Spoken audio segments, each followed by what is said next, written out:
மானமும் மனிதர்க்கு அழகு என்றார் தந்தை Periyar. Sir, show the speaker, the one MP. அறிவு என்பது கல்வியின் வழியாக பெறுவது. அந்த கல்வியின் வழியாக பெற்ற அறிவின் வழியாக சுயமரியாதையும் மானமும் என்ன என்பதை மக்கள் உணர்ந்து கொள்வார்கள். இது இரண்டும் நடந்துவிடக் கூடாது. ஒதுக்கப்பட்ட மக்கள் என்றும் ஒதுக்கப்பட்டவர்களாக இருக்க வேண்டும் என்பதால் வழி வழியாக எங்களுக்கு கல்வி மறுக்கப்பட்டது. இன்று அந்த வழியிலே அந்த மறுக்கப்பட்ட நியாயங்களுக்காக போராடி கொண்டிருக்கக்கூடிய சில பேர் இன்று ஆட்சி நடத்தக்கூடிய நிலையிலே நாம் நின்று கொண்டிருக்கிறோம். பிஜேபியோடைய 2014 தேர்தல் அறிக்கையிலே investment in education yields the highest returns என்று அவர்கள் சொல்லி இருக்கிறார்கள். ஆனால் காத்து கொண்டிருக்கிறோம் அந்த எடுகேஷன்ல இன்வெஸ்ட் பண்ணக்கூடிய தினம் எதுவாக இருக்கும் என்று. யூபிஏ அரசாங்கத்திலே ஜிடிபியில 4.77% கல்விக்காக ஒதுக்கப்பட்டது. தமிழ்நாட்டிலே எங்களுடைய முதலமைச்சர் அவர்கள் கல்விக்காக தமிழ்நாட்டு ஜிடிபியிலே 12% ஒதுக்கீடு செய்கிறார். ஆனால் இந்த அரசாங்கம் யூனியன் கவர்மெண்ட் அவங்களுடைய நிதிநிலை அறிக்கையிலே இந்த ஆண்டு 2.5% கல்விக்காக ஒதுக்கீடு செய்யப்பட்டிருக்கிறது. அருகிலே இருக்கக்கூடிய பூட்டான்ல 8% ஒதுக்கீடு செய்கிறார்கள். ஆனால் இந்தியாவிலே 6% கூட நாம் இன்று வரை தொடவில்லை. கல்வி என்பது பொது பட்டியலிலே இருக்கிறது. It is in the concurrent list. ஆனால் இங்க இருக்கக்கூடிய ஒன்றிய அரசாங்கம் ஏதோ அது அவர்களுக்கு கொடுக்கப்பட்ட ஒன்றாக, அவர்களுக்கு மட்டுமே உரிமை இருக்கக்கூடிய ஒன்றாக நினைத்து கொண்டு நடந்து கொள்கிறார்கள். கல்விக்காக ஒதுக்கீடு செய்யப்படக்கூடிய நிதியில் 60% ஒன்றிய அரசாங்கம் தர வேண்டும், 40% மாநில அரசாங்கம் தரக்கூடிய ஒன்று. ஆனால் உண்மை நிலை என்னவென்றால் செஸ் 4% ஹெல்த் அண்ட் எஜுகேஷன் என்ற பெயரிலே வாங்குகிறார்கள். அது மாநிலங்களில் இருந்து சாமானிய மக்களிடமிருந்து வாங்கக்கூடிய அந்த நிதியில் கல்விக்காக ஒரு முக்கியமான தொகையை அவர்கள் ஒதுக்க வேண்டி இருக்கிறது. அப்படி பார்க்க போனால் கிட்டத்தட்ட 50% மேலாக கல்விக்காக நிதியை வழங்கி கொண்டிருப்பது மாநில அரசாங்கம் தான். கல்வி பொதுப்பட்டியலில் இருக்கிறது. அதற்கான அதிகமாக நிதியை தரக்கூடியவர்கள் நாங்கள். எங்களிடம் இருந்து வரி என்று சொல்லி, ஜிஎஸ்டி சொல்லி எங்ககிட்ட இருக்கக்கூடிய நிதியை எல்லாம் வாங்கிக் கொள்கிறீர்கள். ஆனால் எங்களுக்கு மாநிலத்திற்கு தர வேண்டிய, கல்விக்காக தர வேண்டிய நிதியை வைத்துக்கொண்டு வழங்க மறுக்கிறீர்கள். இது எப்படி இருக்கிறது என்றால், மணிமேகலையின் கையிலே இருந்த அக்ஷய பாத்திரத்தை பிடுங்கிக் கொண்டு பிச்சை பாத்திரத்தை வழங்கி இருக்கக்கூடிய ஒரு நிலையிலே இன்று மாநில அரசாங்கங்கள் நின்று கொண்டிருக்கிறது. You're dictating. You're holding us ransom. Shameful. SSA, Samagra Shiksha Abhiyan, Inclusive Education Program என்பது தமிழ்நாட்டு பொறுத்தவரை கிட்ட ஏறத்தாழ 3585 கோடி அதற்காக ஒதுக்கப்பட்டிருக்கிறது. யூனியன் கவர்மெண்ட் காம்பனன்ட் 60%, 2151 கோடி. ஆனால் அந்த 2151 கோடியிலே இன்று வரை, ஜூன் மாதம் வழங்கப்பட வேண்டியது இன்று வரை 500 கோடி முதல் தவணையாக வழங்க வேண்டிய நிதி வழங்கப்படவில்லை. அதற்கு என்ன காரணம்? பிரதமரின் ஸ்ரீ பள்ளிக்கூடங்கள் என்ற ஒரு திட்டம் வழங்கப்பட்டிருக்கிறது. அது PM ஸ்ரீ ஸ்கூல்ஸ். அது கிட்டத்தட்ட புதிய கல்விக் கொள்கையை ஒவ்வொரு மாநிலத்தின் மீதும் திணிக்கக்கூடிய ஒரு திட்டமாக இருக்கிறது. எங்களுடைய முதலமைச்சர் தளபதி அண்ணன் ஸ்டாலின் அவர்கள் இன்று வரை புதிய கல்விக் கொள்கையை தமிழ்நாடு ஏற்றுக்கொள்ளாது என்று திட்டவட்டமாக தெளிவாக தெரிவித்திருக்கிறார்கள். ஆனால் அந்த கொள்கைக்காக இன்று தமிழ்நாட்டிற்கு தரப்பட வேண்டிய 500 கோடியை தர மறுத்து கொண்டிருக்கிறீர்கள். இது எப்படி இருக்கு? எங்க கிட்ட இருந்து பணத்தை வாங்கி வைத்துக்கொண்டு புதிய கல்விக் கொள்கையை நீங்கள் ஏற்றுக்கொண்டால்தான் உங்களுக்கு நிதி வழங்கப்படும் என்றால் நாங்கள் தேர்ந்தெடுக்கப்பட்ட பிரதிநிதிகள் இல்லையா? தமிழ்நாடு அரசாங்கத்தை மக்கள் தேர்ந்தெடுக்கவில்லையா? எங்கள் முதலமைச்சரை மக்கள் தேர்ந்தெடுக்கவில்லையா? நீங்கள் மட்டும்தான் மக்கள் பிரதிநிதிகளா? உங்களுக்கு என்ன உரிமை இருக்கிறது? உங்களுடைய இதே பிரதமர் குஜராத்தின் முதலமைச்சராக இருந்த பொழுது மாநில உரிமைகளுக்காக குரல் கொடுத்துக் கொண்டிருந்தார். இங்கே பிரதமரானவுடன் இன்று மாநிலத்தின் உரிமைகளை பறிக்கக்கூடிய ஒருவராக மாறியிருக்கிறார். எங்களுடைய கல்விக் கொள்கையிலே, எங்களுடைய மக்களுடைய நம்பிக்கையிலே, மக்கள் தேர்ந்தெடுத்திருக்கக்கூடிய அரசாங்கத்தின் உரிமைகளிலே தலையிடுவதற்கு ஒன்றிய அரசாங்கம் யார் என்று நான் கேட்கிறேன். நீங்கள் சொல்லக்கூடிய புதிய கல்விக் கொள்கை, இங்கே பேசியவர்கள் சொன்னார்கள் மும்மொழி கொள்கை என்றால் எங்களுக்கு என்ன தெரியாது, திராவிட முன்னேற்ற கழகம் மொழிக் கொள்கையை வைத்துக்கொண்டு அரசியல் செய்து கொண்டிருக்கிறது, ஏமாற்றுகிறது என்று. நான் கேட்கிறேன், உலகத்திலே வேறு ஏதாவது ஒரு இடத்திலே மொழி போராட்டத்திலே உயிரை தியாகம் செய்த நூற்றுக்கணக்கானவர்கள் எங்கே இருக்கிறார்கள் என்று நீங்கள் காட்ட முடியுமா? உங்களுக்கு தெரியாது. ஏனென்றால் இந்த நாட்டின் விடுதலை போராட்டத்தில் கூட நீங்கள் பங்கேற்றுக் கொள்ளவில்லை. அதனால் உங்களுக்கு தியாகம் என்பது என்னவென்று புரியாது. இங்கே கேந்திரிய வித்யாலயங்கள், உங்களுக்கு உதாரணத்திற்காக நீங்கள் மொழிக் கொள்கையிலே எப்படி நடந்து கொள்வீர்கள் என்று உங்களுக்கு விளக்குவதற்காக, இங்கே இருக்கக்கூடிய சில பேருக்கு விளக்குவதற்காக நான் சொல்லுகிறேன். கேந்திரிய வித்யாலயங்களிலே அங்கே இருக்கக்கூடிய மாநில மொழியை கற்றுத் தருவோம் என்று சொல்கிறீர்கள். தமிழ்நாட்டில் 45 கேந்திரிய வித்யாக்கள் இருக்கிறது. ஆனால் அதில் நீங்கள் எப்படி தமிழை சொல்லித் தருவீர்கள்? அங்கே இருக்கக்கூடிய மாணவர்களிலே 20 பேர் ஒரு வகுப்பிலே இருக்கக்கூடியவர்கள் எல்லாம் இணைந்து அங்கே இருக்கக்கூடிய தலைமை ஆசிரியரிடம் கோரிக்கை வைக்க வேண்டுமா?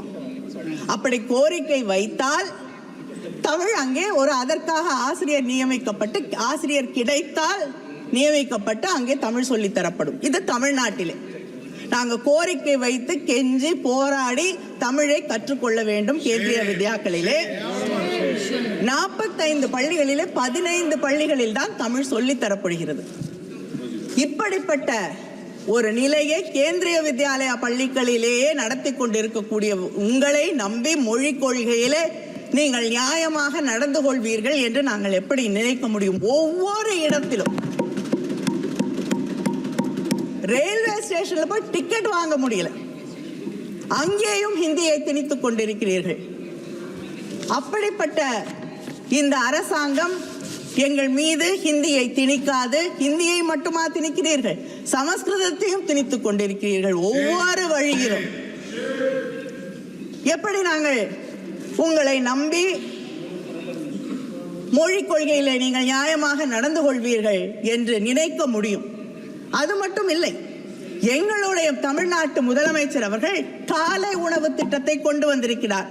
கிட்டத்தட்ட 1,14,000 குழந்தைகளுக்கு மேல் காலை உணவு திட்டத்தால் பயன்பட்டு கொண்டிருக்கிறார்கள். மதிய உணவு திட்டத்தை கொண்டு வந்ததும் தமிழகம் என்ற பெருமையை நாங்கள் தன்னையுமென்று சொல்லிக் கொள்வோம். ஆனால் PM போஷான் என்ற திட்டம் நாடு முழுவதும் இருக்கக்கூடிய இந்த திட்டத்திற்கு இந்த அரசாங்கம் அந்த திட்டத்திற்கான மதிப்பீடு 11,600 கோடி. அதுல குழந்தைகளுக்கு உணவு தரக்கூடிய திட்டத்திலே நீங்கள் ஒதுக்கீடு செய்திருப்பது 10,000 கோடி. உணவு குழந்தைகளுக்கு உணவு தரக்கூடிய இந்த PM போஷான் திட்டத்திற்கு கூட போதிய நிதியை ஒதுக்க முடியாத நீங்கள் எங்களுக்கு கல்வியை பற்றி சொல்லித் தருகிறீர்கள். நாங்கள் அதற்கு தலைவணங்கி ஏற்றுக்கொள்ள வேண்டும். அதே போல நான் எடுக்கப்பட்டிருக்கக்கூடிய ஒரு நேஷனல் சாம்பிள் சர்வேல இந்த நாட்டிலே அதிகமாக பெண் குழந்தைகள் பள்ளியிலிருந்து நிறுத்தப்படுவதற்கு காரணம் அவர்கள் வீட்டு வேலைகளை செய்ய இருப்பதால். ஆண் பிள்ளைகள் நிறுத்தப்படுவது எக்கனாமிக் ஆக்டிவிட்டீஸின் காரணமாக தொழிலை அவர்கள் தொடங்கி அங்கே இருக்கக்கூடிய குடும்பத்திற்கு பொருளாதாரத்தை ஈட்டி வருவதற்காக.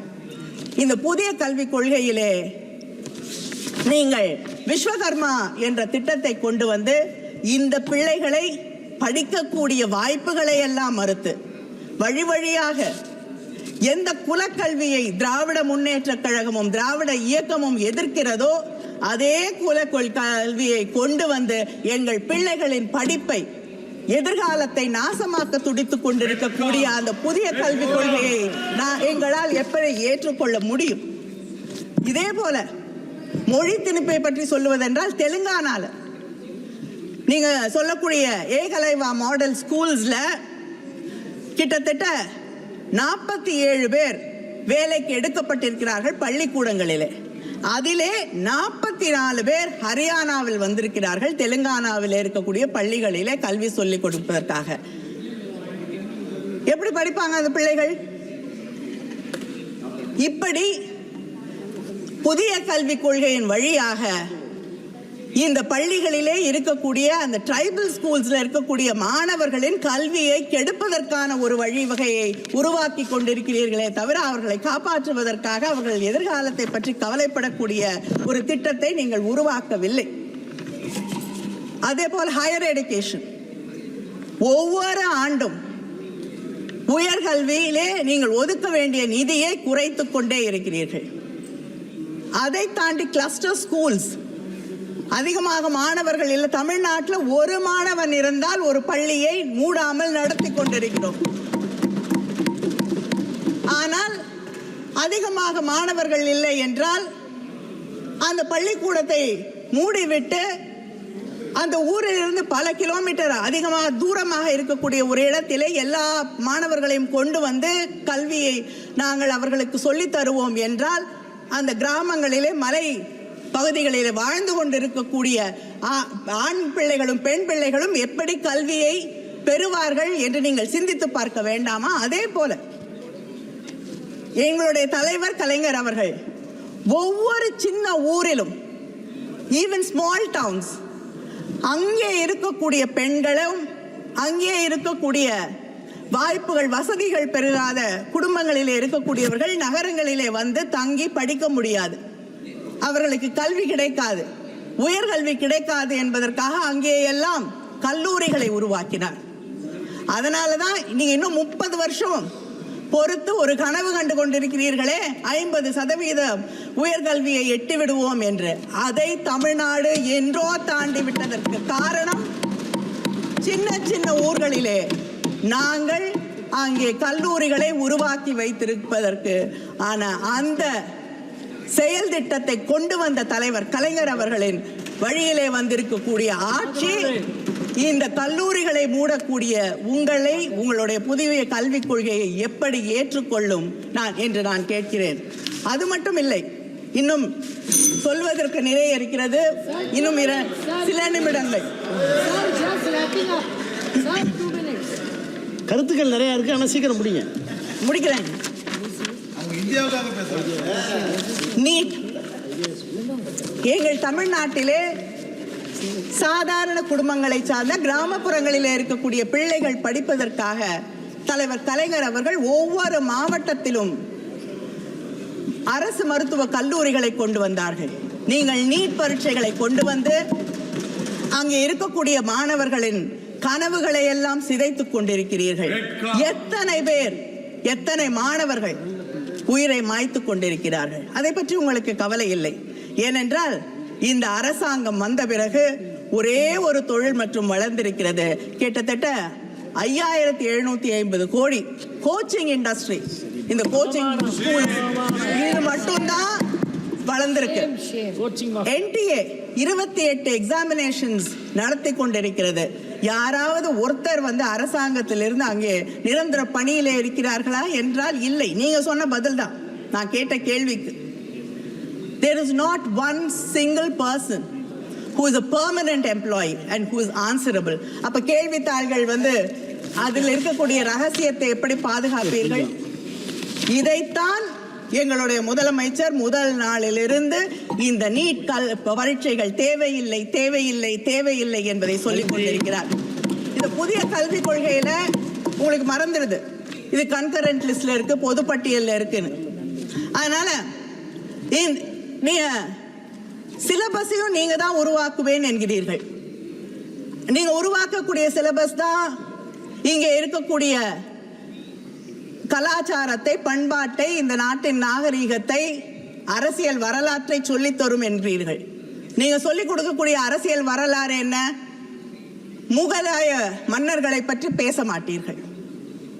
மகாத்மா காந்தி அவர்கள் கொல்லப்பட்டதை பற்றி உங்கள் அரசியல் வரலாறு பேசாது. தமிழ்நாட்டிலே இருக்கக்கூடிய தலைவர்களை பற்றி பேச மாட்டீர்கள். பெரியாரை பற்றி நிச்சயமாக பேச மாட்டீர்கள். ஆனால் ஒரு தலைவர் அந்தமான் சிறையில் இருந்து புல்புல் பறவையின் மீது ஏறி, புல்புல் பறவையா ப்ரூம்ஸ்டிக்கான்னு எனக்கு தெரியல, ஏதோ ஒன்றில் ஏறி அவர் சிறையில் இருந்து வெளியே பறந்து வந்தார் என்று உங்களுடைய டெக்ஸ்ட் புக் சொல்லி தருது. இதுவா சயின்டிபிக் டெம்பர்? இதையா மாணவர்களுக்கு நீங்கள் சொல்லி தருவீர்கள், நாங்கள் ஏற்றுக்கொள்ள வேண்டும்? நேற்று இந்த அவையிலே திராவிட இயக்கம் just one more minute sir, just 1 minute please. திராவிட இயக்கம் என்பது காலம் காலமாக ஜாதி என்ற அந்த அமைப்பை ஒழிக்க வேண்டும், ஜாதி என்ற அந்த கட்டமைப்பை உடைக்க வேண்டும் என்று பாடுபடக்கூடியவர்கள். நீதி கட்சியில் இருந்து தந்தை பெரியாரில் இருந்து பேரறிஞர் அண்ணாவில் இருந்து தலைவர் கலைஞர், இன்று எங்களுடைய முதலமைச்சர் வரை இதற்காகவே தன் வாழ்க்கையை அர்ப்பணித்துக் கொண்டவர்கள். நேற்று இந்த அவையிலே நான் வருத்தத்தோடு சொல்கிறேன், ஒரு தாயின் வருத்தத்தோடு, ஒரு தங்கையின் வருத்தத்தோடு, ஒரு சகோதரியின் வருத்தத்தோடு இதை இங்கே பதிவு செய்கிறேன். இங்கே இருக்கக்கூடிய இந்த அவையிலே a member of parliament இன்னொருவரை பார்த்து கேள்வி கேட்கிறார், உனக்கு உன் ஜாதி என்ன என்று தெரியாது என்று. அந்த ஜாதி என்று என்ன என்று தெரிந்து கொள்வதிலே என்ன பெருமை இருக்கிறது என்று எனக்கு தெரியவில்லை. ஜாதி அற்றவராக வாழ்வதில் தான் பெருமை இருக்கிறது என்பதுதான் திராவிட இயக்கத்தின் கொள்கை. அதைவிட வருத்தப்படக்கூடிய விஷயம் என்னவென்றால் அந்த பேச்சை ஆதரித்து பாராட்டி இந்த நாட்டின் பிரதமர் பேசுகிறார். ஜாதி என்பது பெருமை என்று சொல்லக்கூடிய ஒரு ஆட்சி ஜாதியின் பெருமையை பற்றி பேசுவது, ஜாதி தெரியாதவர்களை இழிவுபடுத்துவதை ஏற்றுக்கொள்ளக்கூடிய ஒரு பிரதமர் உருவாக்கக்கூடிய ஒரு சிலபஸை தமிழ்நாடு எந்த காலத்திலும் ஏற்றுக்கொள்ளாது. எங்கள் முதலமைச்சர் கடைசி வரை போராடுவார், நாங்களும் போராடுவோம். வணக்கம்.